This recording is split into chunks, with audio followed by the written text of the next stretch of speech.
selected, ready to start up for this top 8. This is not going to be a scenario where ties are going to come into the equation.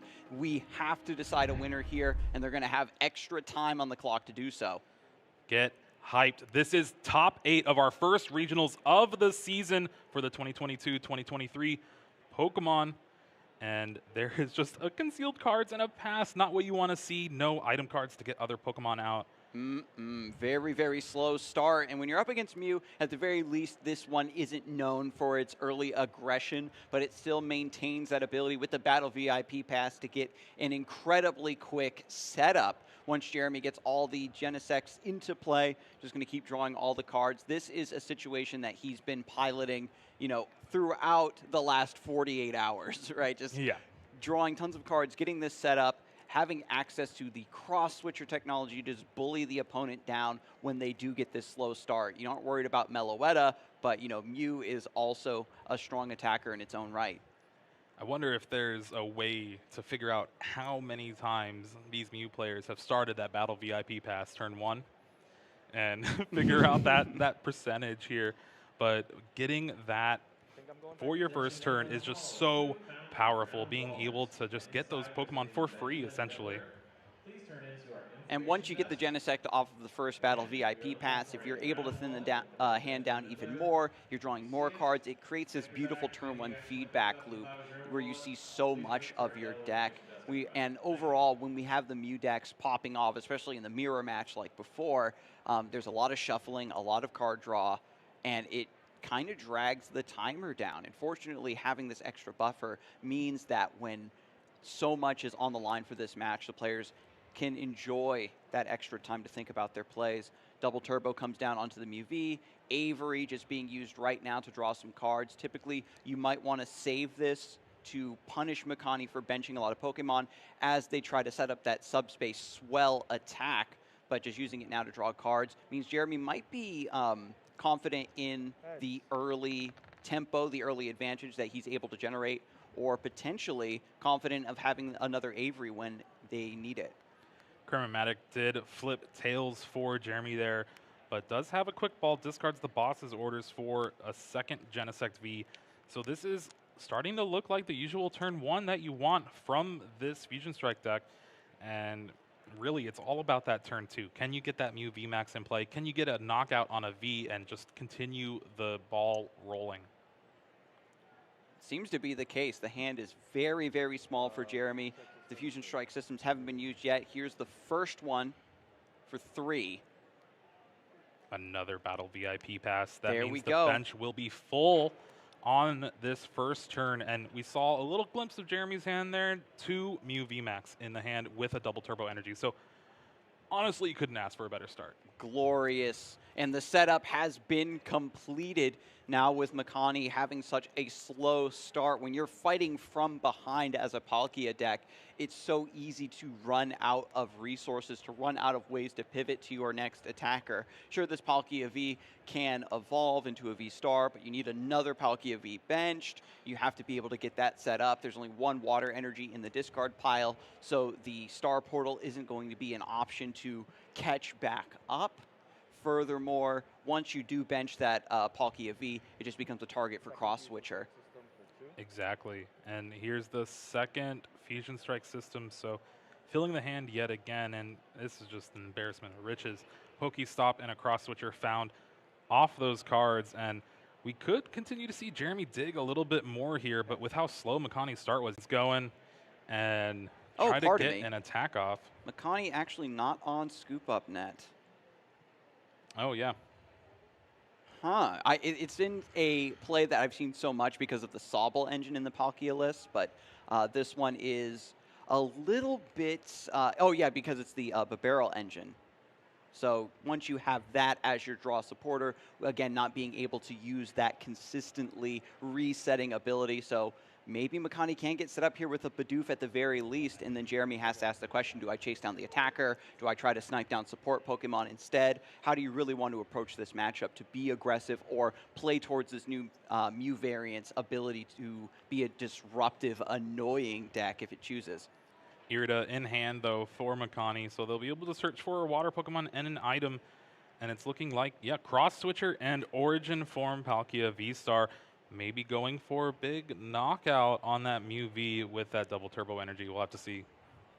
Taking down the double turbo energy has been a fantastic strategy versus these new Mew decks. Only has the 4 double turbo energy in the deck in order to facilitate attacking. Every once in a while, the players get really overzealous or sometimes desperate to look for a specific card, end up discarding the double turbos off of the Pokestop. With Ice Rider Calyrex also hitting the bench, we have now another backup attacker. Not probably the best one in this scenario, but still it is something. And right now we're probably going to see a Star Portal just get those 2 energies on that active. So there's an attachment to the Radiant Greninja. Very interesting. Only a couple, right? I only counted 2 water energies in the discard pile, so that can still be accelerated onto the Palkia V-Star. Once you attach that energy to the Greninja, you just have this ticking time bomb, this extra threat of maybe finding that Moonlit Shuriken.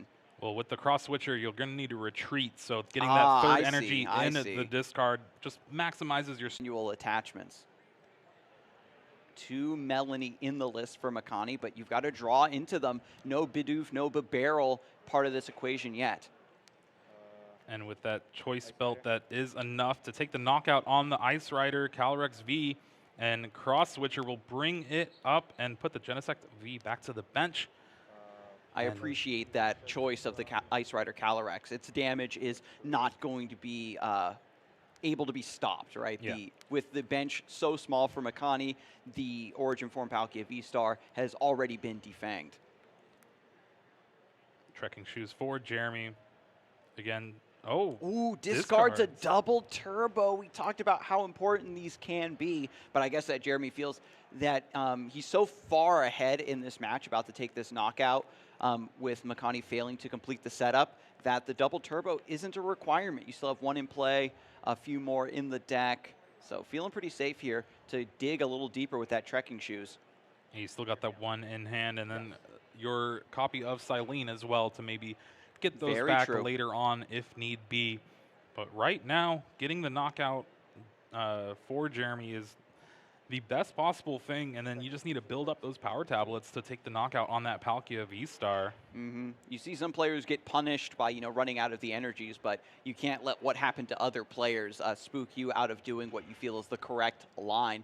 Jeremy obviously has been correct 12 times over the course of the Swiss rounds, and now is sitting very comfortably as the first seed here in top 8. Thinking through the plays, there's an Ultra Ball where, depending on what you discard, could be detrimental, but having the Pal Pad here to shuffle back in that boss's orders in Avery, not too bad, especially the later you go, the better those supporters get. And it'll be interesting to see if Jeremy actually fires off that Ultra Ball or not, just to draw more cards with that last Fusion Strike system.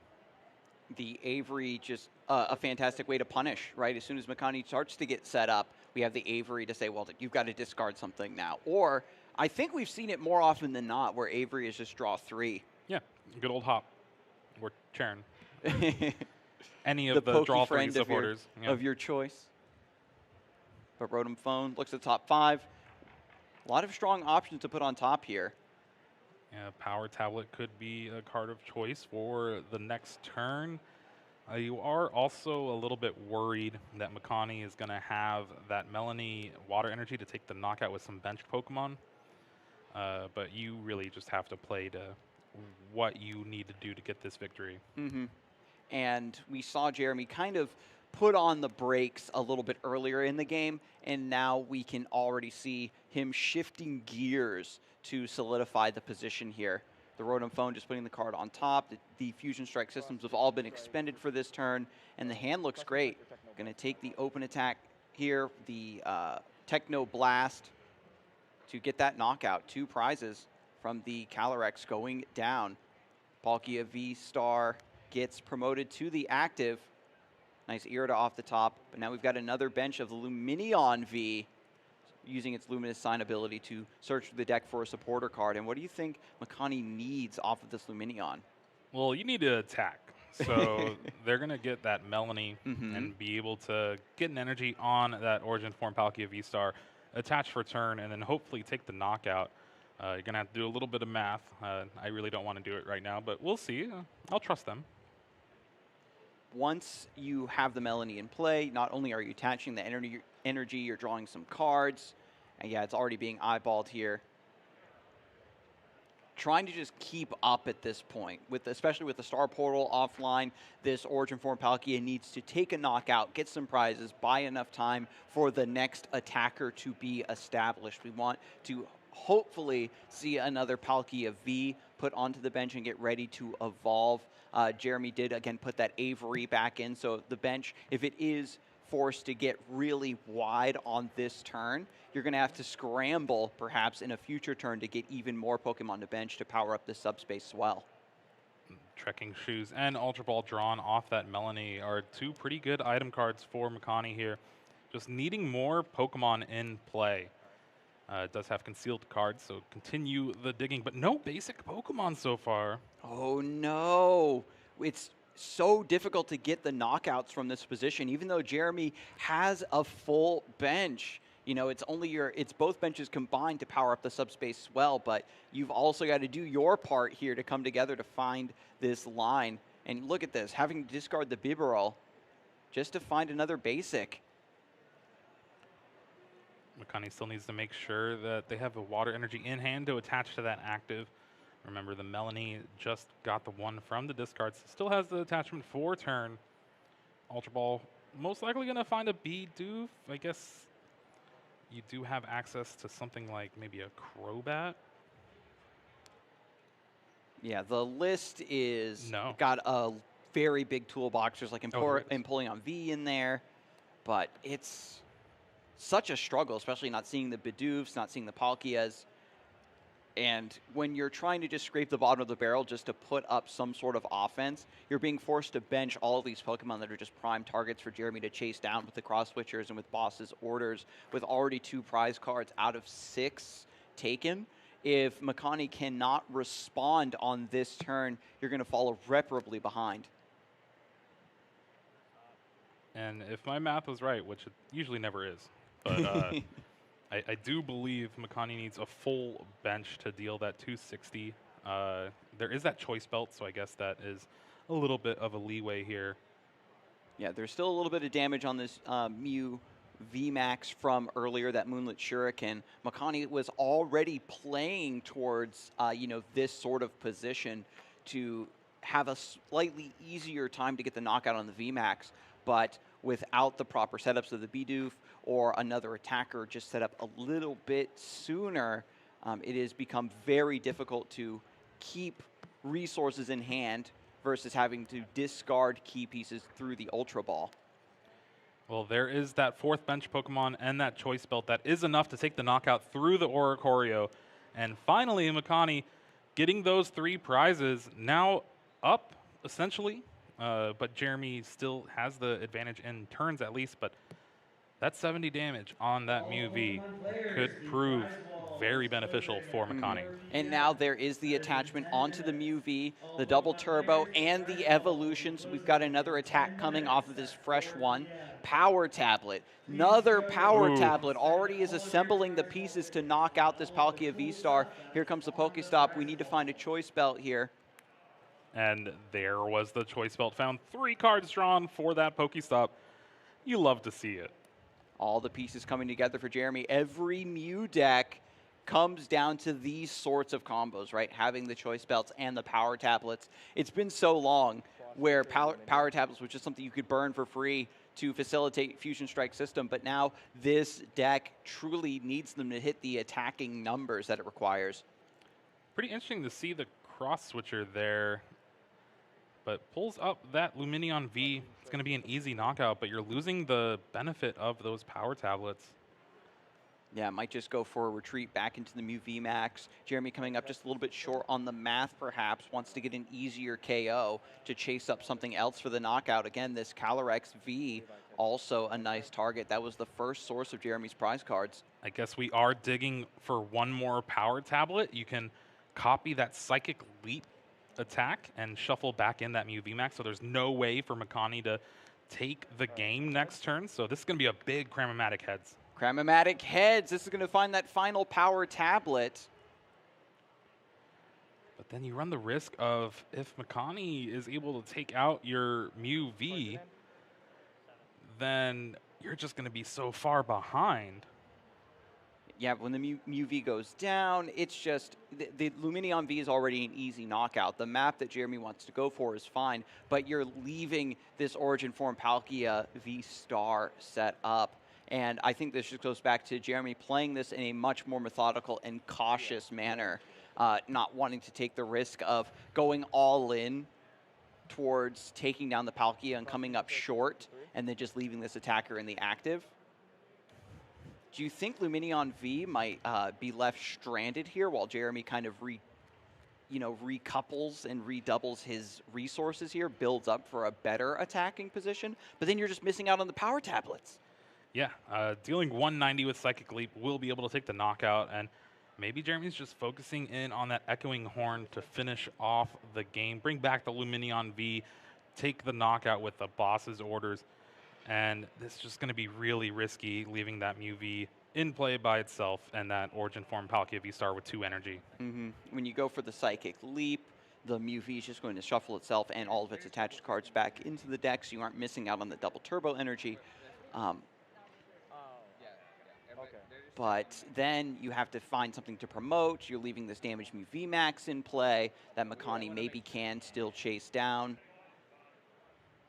And that's why you can see Jeremy being so diligent, checking the discard pile, seeing what is the risk of this play actually happening.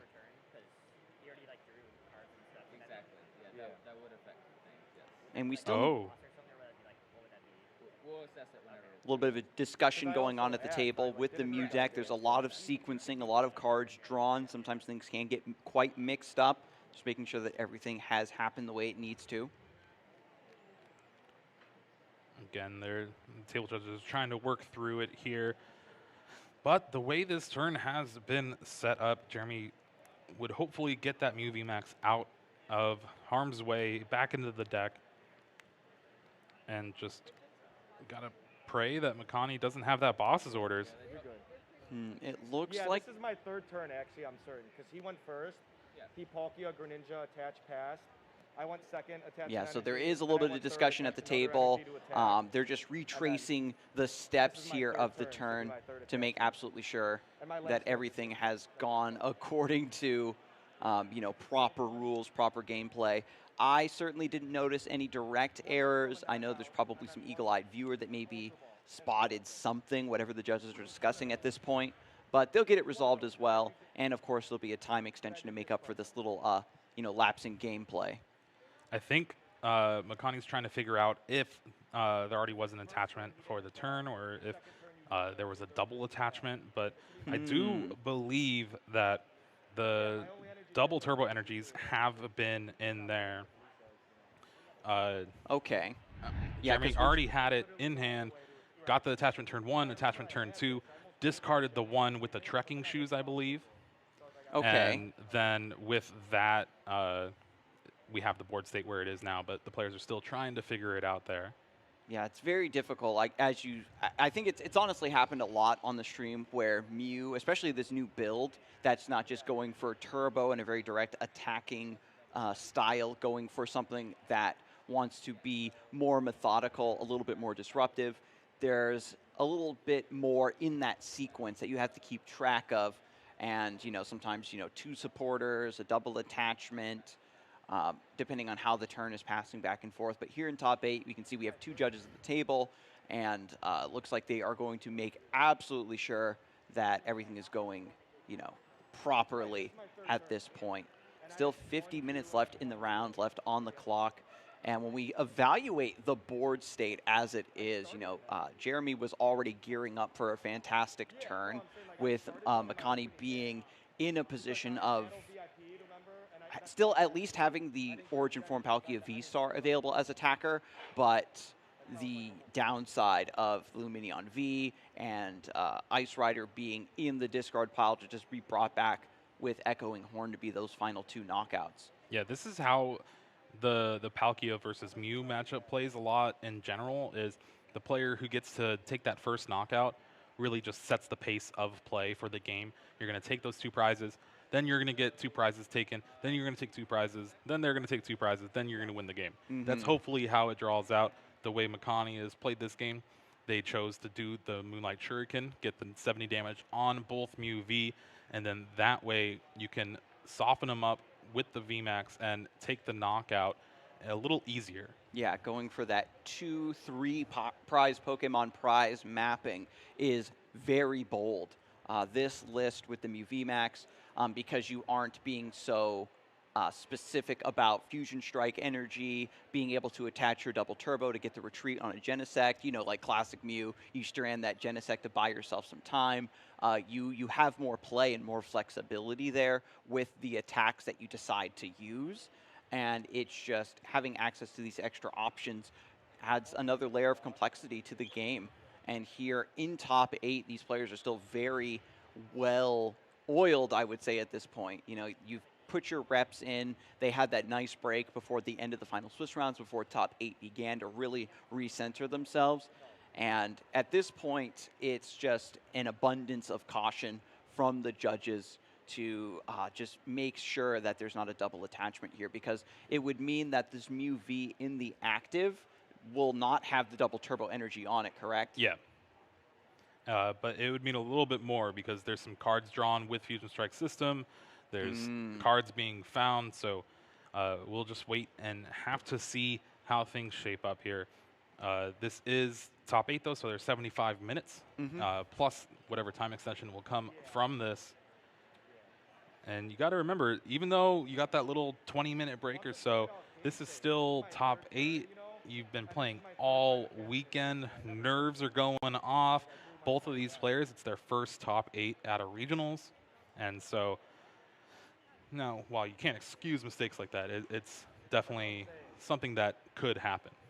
Yeah, it definitely happens to the best of us and the worst of us, of course. But that's why we have the judges here. We have 2 at the table. And, you know, we have the wonderful modern technology of actually being able to check the tapes and just make sure that it all went down. And that there's going to be a lot of sequences and a lot of actions to sift through when you have to actually see the sequence leading up to this board state against a Mew deck. They, again, drawing so many cards, playing so many cards, discarding so many cards with the Cramomatic. And I know that us on the desk, everyone at home, and the players are just praying that this is a salvageable board state if something did indeed go amiss. It's looking like they have settled it. It seems like. All right, so a 3rd judge arriving to confer. The council has spoken. We're going to try to repair this state.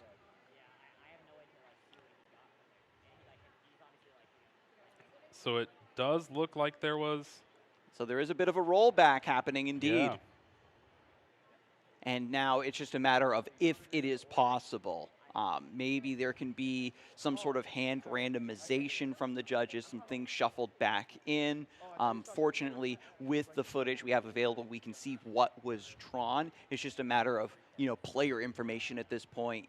Maybe there will be some sort of call. But again, it's all written down in the book, and then some things are always going to land outside of what you anticipate, and the judges will make the best ruling based on their discretion, of course. Well, while we have this time, we can update you on a few of the other top 8 matches that have been going on. Piper Lapine up 1 game against Jack Moore. That's going to be that Inteleon Radiant Charizard up against that Miltank kind of toolbox stall, hoping for the best. But thing. It is a very rough matchup for Jack there. And then meanwhile, Andrew Kennett up 1 game against Dro Rudiger with that Regigigas. Wow, the Regigigas still hanging in there. A list that a lot of players brought, but only one made it this far. Drew has been piloting it very well, and we even saw in the match of Drew versus Piper. Piper didn't feel that she was actually favored in that match. It ended up going her way, and that was due to, you know, some early scoops and some bad prizes. But when it comes to those two maybe rematching, that would be certainly interesting to see. Oh, for sure. And the way it looks like it, they're both one game away from doing that. All right, and as we kind of zoom back in on this gameplay, it looks like one of these cards here is going to be exiled, figuring out how to roll back this game state. And this is honestly the judges going above and beyond, right, to repair this game state, especially with a deck that can perform so many sequences so rapidly, to figure out what cards we can perhaps shuffle back into the deck, etc. Whatever they choose to do. The players are certainly going to abide by that. That's why the judges are here. And I think that we don't really see any remarks or gestures of protestation from these players. They're perfectly fine with going along with whatever the judges say, I think, at this point. Yeah, it seems like they are going to be able to rewind the actions to where that double turbo energy was put back into the hand. Yeah, we're putting Dialga in. Dialga's using its time-space powers to get the time wound back. And yeah, it's most likely going to be at least a double prize penalty for Jeremy. Anytime you draw an extra card, it's flat out at least a double prize penalty. That's definitely going to affect the way this game is, just because that means Makani would only need, what, one more prize to take the game here? True. That is true after getting that first knockout. And with this, you can see how, when you are an up-and-coming player, you've made it to your first top 8 at a regional, you're very excited to jump into it, and you think, okay, well, I'm just going to do what I've been doing the entire time, and you lose focus for 1 second. You fall into, an autopilot almost, and there's just a small slip up here, and it takes a bit to repair, but the judges have done their diligence, and we'll get word on the official ruling, of course. I personally am just excited to see this game continue because it is rather close, especially considering the way Makani approached this in a somewhat unorthodox fashion with that opening Moonlit Shuriken attack to set up a later game advantage. Yeah, so it seems like Jeremy actually just didn't have the attachment turn 1, and that's where I got kind of confused. Okay. And yeah, so that card in hand, still able to have that third power tablet with that Cramomatic and just put back a card, and it is most likely going to be that double prize penalty. We'll get official word. Yep, there we go. The red Pokeballs means that Makani just needs one more prize to finish up this game 1 here. So now the texture of this matchup has really shifted. Jeremy seemed to be in a strong state to be able to take another prize, maybe nullify one of Makani's attackers. But now, when you only need a plan to take one more prize, this Oricorio becomes a huge liability on the bench. Yeah, that means the whole cross-switcher play to bring up the Lumineon V is just the worst possible thing that could have happened now, because you wanted to take that knockout on that Origin form Palkia V-Star, force Makani to have another Melanie and try to take a knockout with that Ice Rider VMAX. And with that ruling too, there is going to be a 15-minute time extension. Cross Fusion Strike. All right, and now Jeremy is re-promoting this Mew VMAX, going for the Cross Fusion Strike here, using the Techno Blast. Yeah, and opts not to put it into the deck because this Mew VMAX is the only thing that can actually take a hit from the Origin form Palkia V-Star. Just 10 damage off from taking, or I guess 30 damage off from taking the knockout. Needs a couple more bench Pokemon. And now we have an attacker. Makani it's got the Choice Belt, 2 Water Energy attached. Just have to get a few more Pokemon on the bench to make this happen. And again, that bonus damage from earlier from the Moonlit Shuriken means this Mew VMAX is going to be an easy knockout. So I need 4 on bench to knock out, right? And Makani just clarifying, yep, 4 bench for the knockout. And with that Irida and the Bidoof in hand, it looks like that will be the game 1 here. Yep, Palkia V and the Quick Ball, so that's going to be the other benched Pokemon to take this one down. So due to a small gameplay error, Makani is indeed able to recover this. Jeremy was going for a line of, again, just getting the easy knockout on the Lumineon V, setting up the Echoing Horn to get another knockout versus this. But with the Origin form Palkia V-Star remaining in play as an attacker, game one is going to go down. I was going to lead Yeah, into an Oricorio. a lackluster way to finish that game one, but Makani just sticking to their guns, able to pull it off, catching the double attachment first, and then being able to just use the board to their advantage, pulling away with the victory for that first game. Jeremy still was kind of in a little bit of trouble there, was going to Psychic Leap the Mew VMAX into the deck, bring up that Oricorio. Then it was on Makani to try and find a boss's orders or something like a cross switcher to actually take the knockout on the Mew on the bench. And if that happens, there's no way for Jeremy to win anyway. So either way, Makani was sort of in a strong position. Again, with the Origin form Palkia V-Star, I was definitely very worried that there wouldn't be enough attacking Pokemon coming from the Palkia side. But at the end of the day, once we get into the next game, and potentially a game 3, Mew still has so many chances to just run away with the game with the Battle VIP Pass. You're going to get set up so quickly, and once you get the Fusion Strike systems online with the Genesect V, you just continue to draw, and now Jeremy is not going to make a mistake like this again. Oh, you can guarantee that. Once something like that happens, it racks your brain for a while, and Jeremy's still not out of it yet. It is a matchup that is pretty back and forth, but the fact that Jeremy has been dominating this entire tournament weekend, you have to at least have some confidence in this matchup. Yeah, he was feeling very confident during his interview. He likes all the matchups, almost all of them that are present in the top 8, and it just comes down to execution. We know that the players, especially towards the end of the Swiss rounds, were getting very exhausted from having to grind through these games. It was a higher stakes Swiss rounds than usual because everyone was so cracked. Right, having to get 36 points to get your guaranteed spot, 35, 36 points, is just ridiculous, I think. Yeah. Echoing Horn in the middle of the prizes for Jeremy could be something that comes up later on. That is one of the easier ways for you to work around the V-Stars and the V-Maxes and just get those easy 2-prize knockouts in those Pokemon V.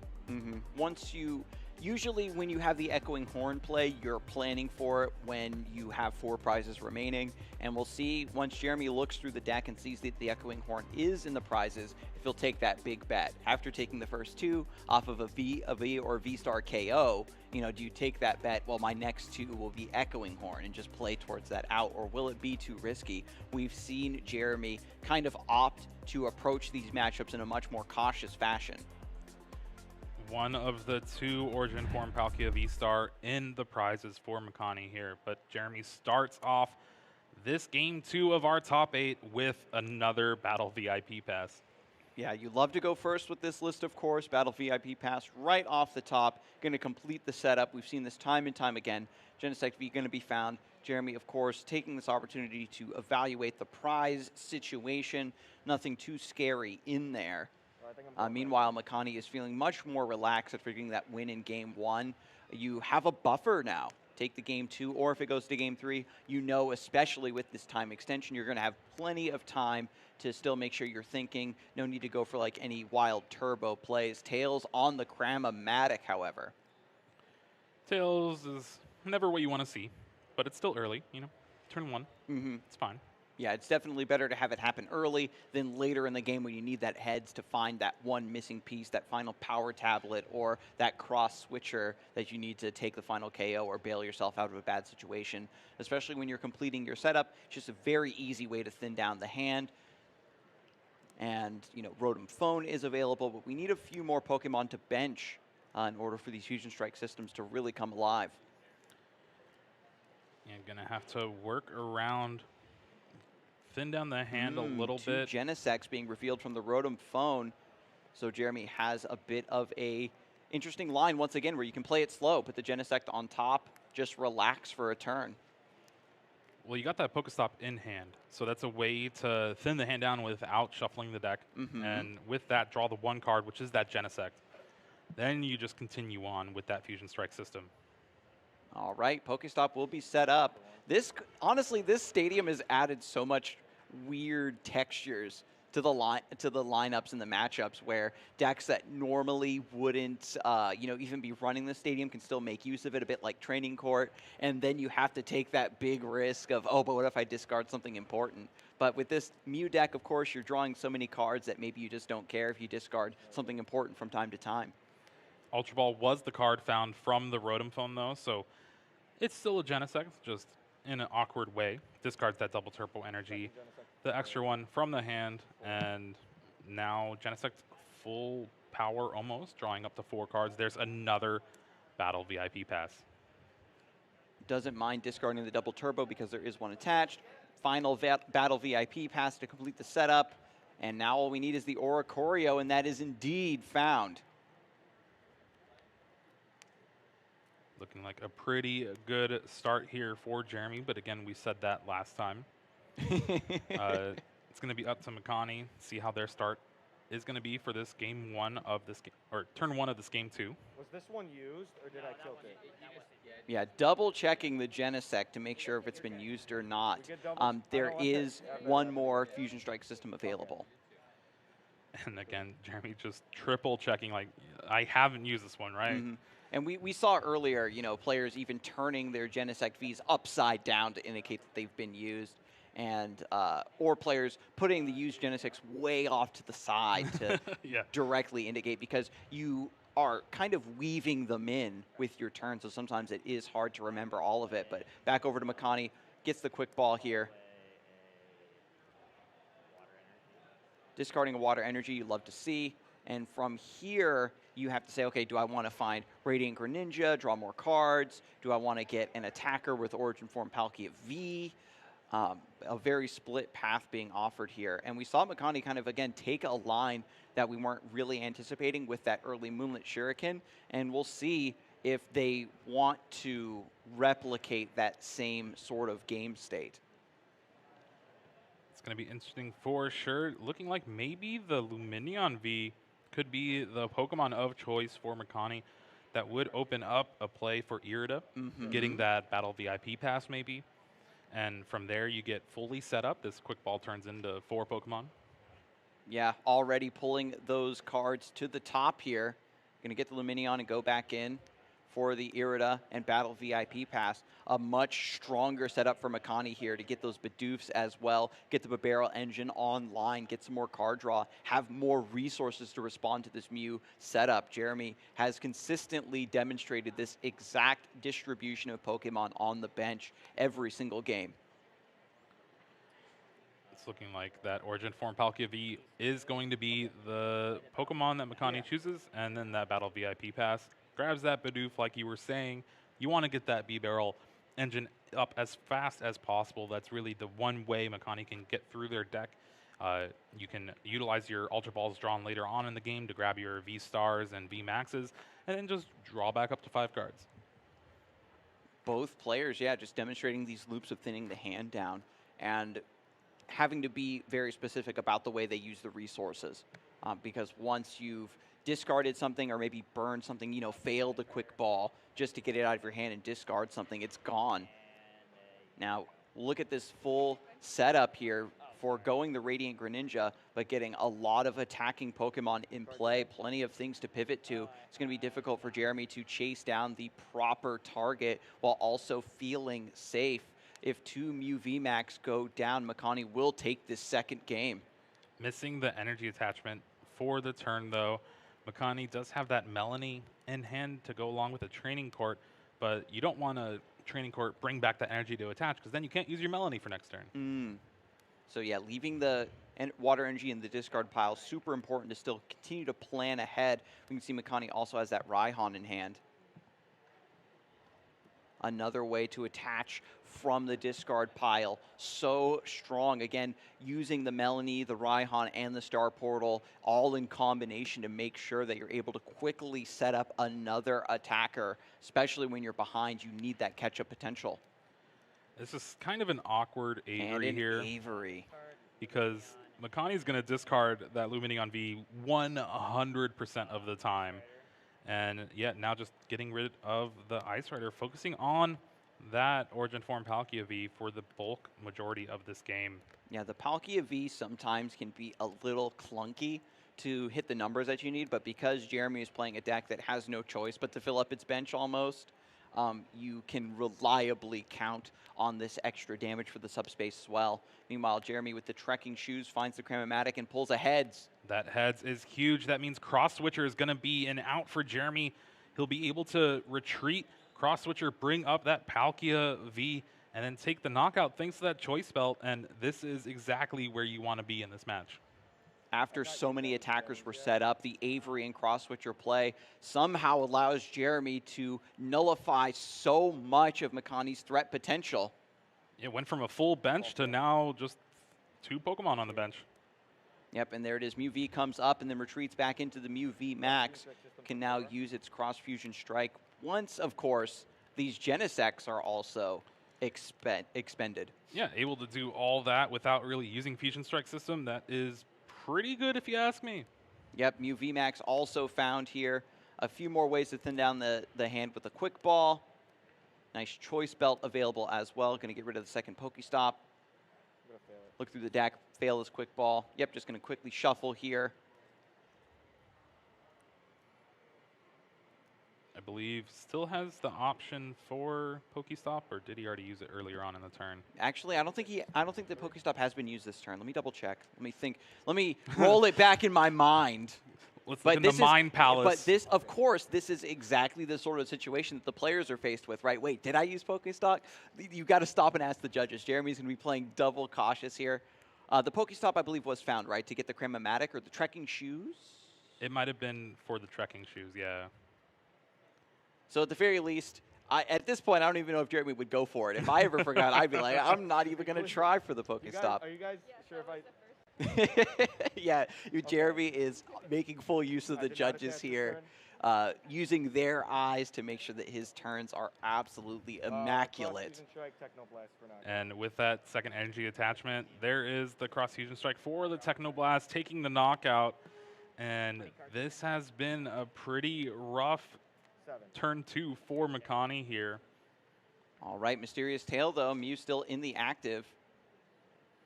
Look at the top 6. Find an item card. Trekking Shoes can see a little bit more of the deck. There's Cross Switchers in the hand. There's a Raihan available. We can try to get this Palkia V set up, but we need the V-Star.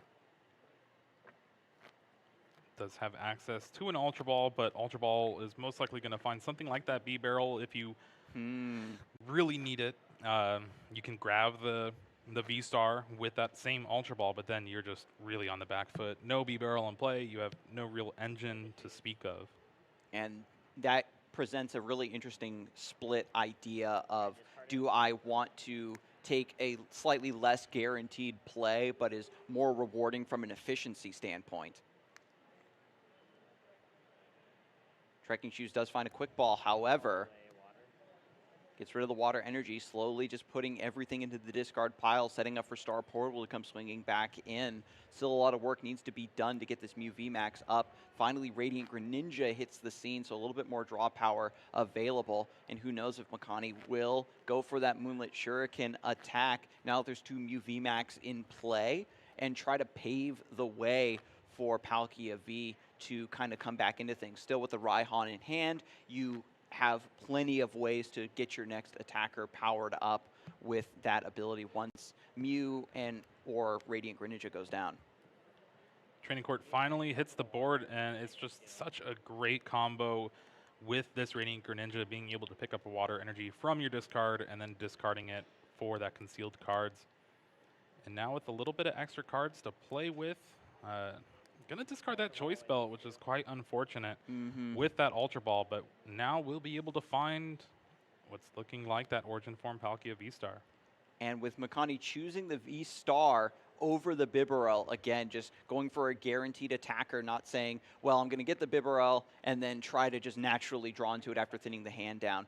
having the attackers available is how Makani is going to win. Also still has Raihan available for this turn for an attachment from the discard pile. Goes on to the Radiant Greninja. This might actually be the line, Jeremy, setting up a Moonlit Shuriken threat for the Palkia V-Star to capitalize on. Exactly, and Raihan able to find that B-Barrel, so best of both worlds. Not too bad for Makani here. We'll be able to draw up to 5 cards, especially with both those cross switchers being used right now. Brings up that Genesect, and we're going to see that same play again. Try to strand the Genesect in the active spot and get some and spread has damage. the Bibarel already. Beautiful sequence. You get to have your cake and eat it too. Gets the attacker and the draw engine online. Draws into a Trekking Shoes to see more of the deck. Doesn't need that Pumpkaboo. Draws into Canceling Cologne, a very hilarious tech card. Gets rid of the Water Energy, draws into Crobat V. So now we're able to fill up the bench as well to facilitate this Palkia V-Star, get a little bit more card draw if absolutely necessary. Tool Scrapper comes through to get rid of the Choice Belt, making it that much harder for a revenge knockout. Not going to matter too much. Jeremy does have that second copy of Choice Belt in hand, but Tool Scrapper is one of those cards that isn't really seeing a lot of play, but it really does benefit a lot of these players, especially later on in this tournament. And there is the attachment with the Star Portal. Moonlight Shuriken comes through to drop that damage onto the Mew VMAX, just like we saw in the first game, and we already experienced how detrimental this is to Jeremy to be able to safely respond to Makani's onslaught. Cram-O-Matic discarding the battle VIP pass and gets ahead. Jeremy is still not out of this game, is going to fight back with all of his strength, and one card of his choosing from the deck is going to be exactly what he needs to punish. Yeah, that last cross switcher from the deck, thanks to that Cram-O-Matic heads, and to go along with the one in hand, that means that Genesect is no longer stranded in that active spot. Mew VMAX will be able to take a knockout on something. Just depends if Jeremy has the damage modifiers to take down that Origin Form Palkia, or maybe something like that B-Burl is going to be targeted down. There's a Power Tablet in the hand. We've got the Choice Belt. Still have Fusion Strike systems available. So here it is. And Makani, again, used the Star Portal and the Raihan already, is going to need the, the Bibarel to find the Melanie to start getting that reattachment from the discard pile to get the next attacker available. So here it is, Choice Belt plus Power Tablet. Fusion Strike system to draw 3 cards. Just needs one more Power Tablet right off the top. So it's all come together for the knockout to come through on this Origin Form Palkia V-Star. Also getting rid of the Training Court, restricting Makani's energy options. Yeah, there is no real way for Makani to try and mount a comeback here. With the Raihan already gone, you're not able to charge up that Greninja in one turn again. And any V that you bench, Jeremy's just going to, eat that up. And Makani, sensing that, takes the quick scoop here and plenty of time for this Game 3. We need Makani to get a stronger startup. I think that was what we wanted to see, right? You had multiple attackers in play. Everything was ready to go. But that devastating Avery cross-switcher play took so many options off of the table. And now we're going into game number 3. Jeremy didn't seem too disappointed on that game loss in the first game due to that double prize penalty, and is still feeling pretty confident that I can take both of these games back to back, especially with the time extension, the natural extension of this round in top 8. Both players now have plenty of time to think about how they want to approach this, and Makani has one more opportunity. I don't know if they'll continue to go for that Moonlight Shuriken setup play, or if it's going to be a much more direct attacking idea, perhaps with Ice Rider Calyrex VMAX, which we haven't seen hit the stage yet. Definitely the big thing for this Game 3 is the fact that Makani gets to choose if they want to go first or not. And in this matchup, going first against a Mew deck, especially one that isn't playing Fusion Strike Energy and Meloetta, you're going to have basically an extra free turn. So as long as you get your setup, you'll be in a very good position to control the flow of that game. If that is indeed the case, Makani might be in the best position yet. And we already saw in game 2, Jeremy is being incredibly cautious with the lines, consulting with the judges to make absolutely sure, did I use this Genesect? Did I use Pokestop already? And so there is no chance of a mistake here in this third game. It's going to be played all above board, no penalties assigned, and both players are going to be swinging for the fences. Remember, this is game 3, top 8. Loser, their tournament is done. Winner gets to go on to top 4 to play against either Nicholas Moffitt or Isaac, and that's going to be a pretty good match either way. And while we are waiting for these players to shuffle up and prepare for their momentous game number 3, we do have a bit of an update. Drew Kennett actually able to win 2-0 over Joe Rudiger, and Nicholas Moffitt's actually 1-up over Isaac. Yeah, and Piper wins 2-0 over Jack. So we already have our rematch set for top 8, Piper versus Drew. That's going to be pretty insane. Piper versus Drew, that Charizard Inteleon box versus the Reggies. And Piper, again, did not really show a lot of confidence in being able to win that matchup. Was hoping perhaps a tie when they initially butted heads. But when you shuffle the cards and go again, it could go either way. And that is also the name of the game for the matchup at hand. Shuffle those cards, go again, third time's the charm. Jeremy has seemed incredibly favored in all of the games that we've seen so far. Makani is the one that's trying to fight from behind, but this Palkia deck with the Bidoof setup, just not having the ability to find those key cards with the traditional Inteleon engine means that you are sacrificing that level of direct searchability to have some resilience, right, against, like, you know, memory capsule stuff and all those other things that really bully out the Sobble lines. Yeah, it is definitely going to be something to see, but one benefit is when your opponent mulligans a few times, you get a few extra cards, so you're not able to search out during the game with Drizziles and Inteleon, but you can at least start the game with a few extra cards thanks to your opponent's mulligans. And I think there might be, okay, no third mulligan. Finally get an active start here. A couple extra cards to start for Makani. And after these power tablets go down into the prizes, we're off into game 3. The power tablets being in the prizes makes it very difficult for a Palkia V-Star to go down. It's going to force Jeremy to dig really, really deep. Meanwhile, for Makani, Ice Rider, Calyrex V starting off in the active, and now Quick Ball to find the rest of the setup. Yeah, unfortunate to find that Radiant Greninja in the prizes for Makani. And I believe you have the 1 boss's orders as well. So only having to rely on those cross switchers for this early game to bring up some Pokemon, take a knockout. And thankfully, starts off with a Quick Ball. We'll be able to find some more setup Pokemon, get a good turn 2 going. Even if you don't have the Radiant Greninja like we saw, Makani has access to the Lumineon V or a Bidoof to make this explosive turn 1 come together. But when you're going first, of course, no supporters, so that Irida play is offline. Actually, it's going to go for Mew. We know that Mysterious Tail's also very important. Searching through the top 6 cards of your deck could find that Battle VIP pass. Definitely gonna need it. And a way to get the Mew in the active spot as well. One copy of Battle VIP pass to rule them all. Let's go. I mean, you can Irida for it, so as long as you go second, you get it most of the time. Here is the switch, though. Gets the Mew in the active spot. Is Makani lucky enough? Let's go. No, okay. Oh, nothing. Another Their Quick Ball Irida is there, though. We can't grab the Irida, only grab items. The Irida's there. It's going to get shuffled back in. So, again, whiffing on that chance. Quick Ball, searching through.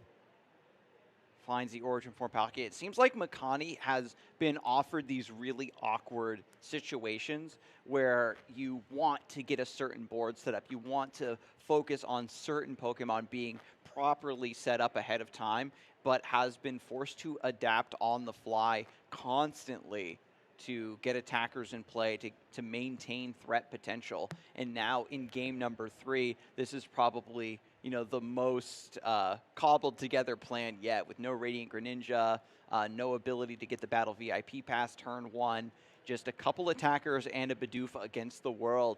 Jeremy as well has yet to fail on completing his turn 1 setup with this Mew deck. Goes for the Avery just to draw 3 cards.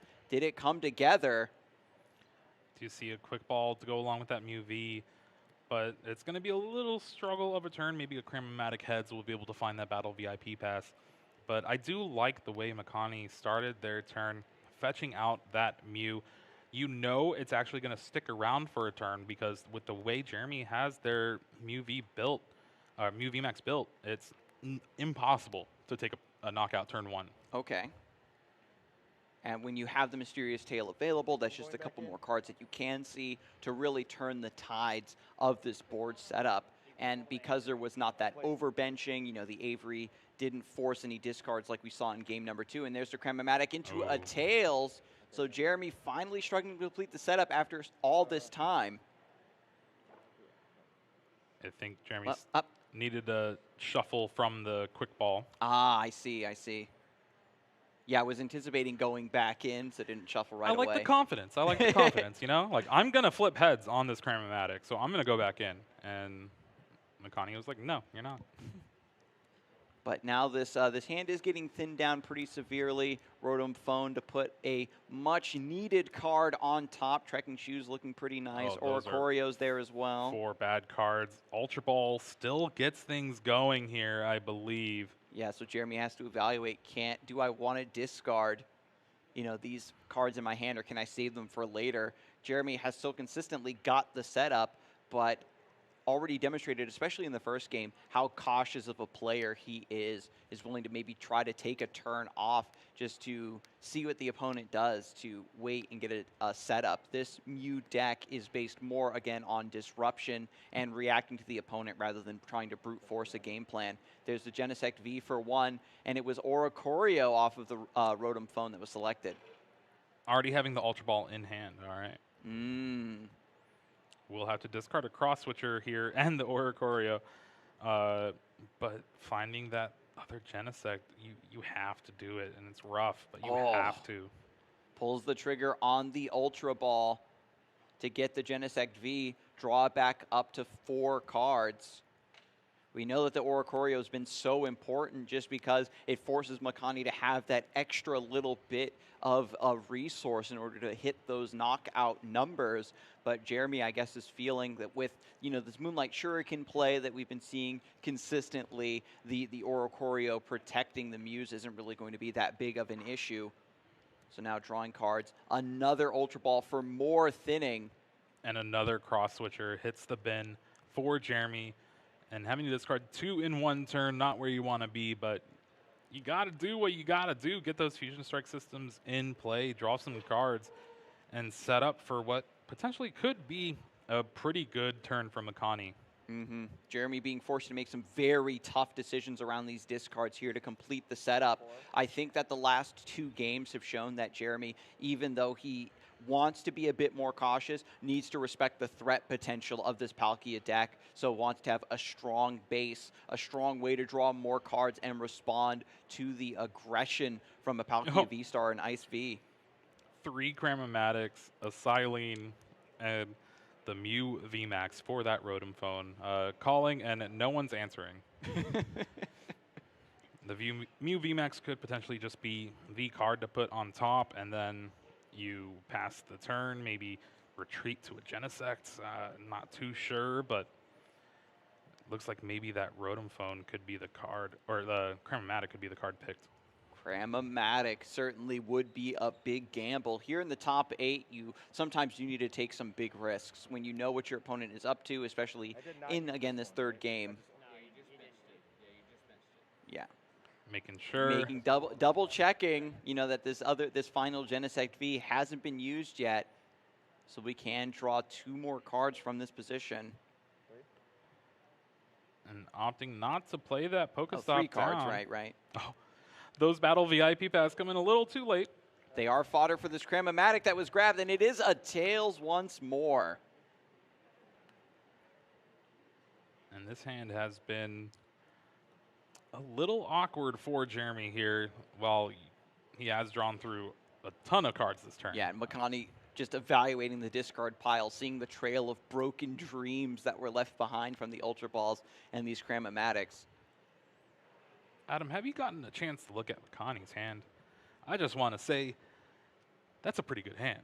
Now we're going to get a real game. Still not done yet, though. Jeremy discards the double turbo energy, but finds Trekking Shoes off the Pokestop. Power Tablet being offered by the Trekking Shoes. There are 2 in the prizes, so we definitely need this one. You kind of have to believe what Jeremy is going for here. Digging through all these, even discarding the Power Tablet. Doesn't want it, finds the Mew VMAX. And with 2 prize, that means 1's left, and this is going to be a rough game. But Makani's hand, you got that B-Barrel. You got that Origin Form Palkia V-Star. You got the Stadium. You even have the Canceling Clone if you want. And we're going to see a fresh 5 cards off this Industrious Incisors. And you already have energy in the discard for that Star Portal, and this has been beautiful. Yeah. Great 5 cards drawn. Has the Capacious Bucket to thin even more to find these water energies. Also has the Trekking Shoes available. Both players really approaching this match in the same sort of style, just drawing tons of cards, thinning through as much as you can. But Makani is the one that's forced to be aggressive, and that's the big stumbling block we've seen in this best of 3, where Jeremy kind of has a bit more of a luxury to sit back and wait and gather up all the pieces after things have fallen into place. Makani is sort of laying down the train tracks in front of themselves as the game is progressing, trying to capitalize on these windows of opportunity. And sometimes you're 1 or 2 cards short of truly making it happen. I haven't supported you. Trekking Shoes keeps the Palkia V. 2 water in the discard for Makani here. Plays that Irida. So we'll be able to find that Ice Rider VMAX first time in this match. It's going to come out and come into play. Ice Rider Calyrex VMAX does also have the much more substantial 320 HP. Jeremy already missing out on a couple power tablets. Going to be difficult to take down once this enters the active. Going to force Jeremy to maybe get around it with the cross switchers. Still having access to Mysterious Tail is also a pretty nice benefit. And this is the power of going first in this matchup. Jeremy did everything he could to get the full setup, get what he wants out of the deck, get a hand built to where you want it. But then Makani's just going to show up, take a knockout, hopefully take a knockout next turn, and then just needs that last knockout for the game. Yeah, the first 2 games Makani was opting for, again, the Moonlight Shuriken, trying to set up 2 knockouts on a 3 prize Pokemon, but now with a proper offensive core, you know, now it's just Genesect V, Mew, Genesect V, very easy standard game plan here. Ice Rider being powered up, evolved, equipped with a choice belt, the air balloon onto the Mew with the free retreat, takes down Mew V and 2 prizes over to Makani Tran. Ride of the High King taking the knockout. Makani is now 4 prizes away from making it into top 4 here. But if Jeremy has anything to say about that, it has to be now. The VMAX is going to be a little harder to take down. 320 HP for that bad boy. 320 HP. These are the sorts of numbers that decks have kind of shrunk away from being able to achieve, right? You're trying to hit that 280 a lot of the time to take down the most well-known V-stars. We know that it is possible, you know, with the choice belt, with a bunch of power tablets, but Jeremy had already been forced to expend a lot of those resources to discards just to complete the setup. You want to have that sort of, again, a cautious angle of being able to directly respond to your opponent's aggression. So here is the first Fusion Strike system for 5. Those are cards you not really want to see.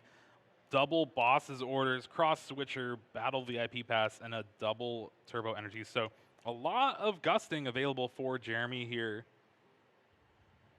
I wonder if there is going to be some sort of desperate play to, boss up the Bibarel or something to try to buy some time, because this is looking pretty nasty. This Mew VMAX goes down. You have no choice but to promote the other one into the active, and it just makes it so difficult to properly engage with this line. If Makani takes down a Mew VMAX, that's one prize remaining, and then whatever you happen to have on the bench just becomes a delicious target. Going to bring up the Palkia V Star, something that's much easier to get through than this Ice Rider Calyrex VMAX. Most of the time. With that one power tablet being discarded already and then 2 in the prize cards, that means there's no real way for Jeremy to take the one-hit knockout outside of a Silene heads, put the power tablet back on top of the deck. Choice Belt and 2 power tablets is that magic number, and as it stands right now, Jeremy is unable to reach that number. Has looked through the deck extensively, knows what the resources are available. Another Genesect to draw back up. We have the Choice Belt. Now we just have to find the final pieces of the puzzle. Have we seen Silene yet? I don't think so. Only access to one more Genesect. Pokestop finds a Choice Belt, a Cramomatic, an Ultra Ball. This is what you need to get the cards that you desire. So what gets discarded with the Cramomatic? We need a heads. Jeremy's been flipping tails on all the Cramomatics so far this game. Needs to come through here when all the chips are down. Goes for the Ultra Ball, trying to thin down first for this final Fusion Strike system. And with the discard of the Marnie, you kind of have to expect that Jeremy is going for that Silene, maybe hoping just to get that extra damage with those power tablets. Still needs to find that one power tablet left in the deck. We saw it on the bottom there. All right, and there is the shuffle. And then Makani's also going to shuffle. Where's this power tablet going to end up? Goes for the Cramomatic to thin down even further. Rolls off screen. Oh, and it is a heads.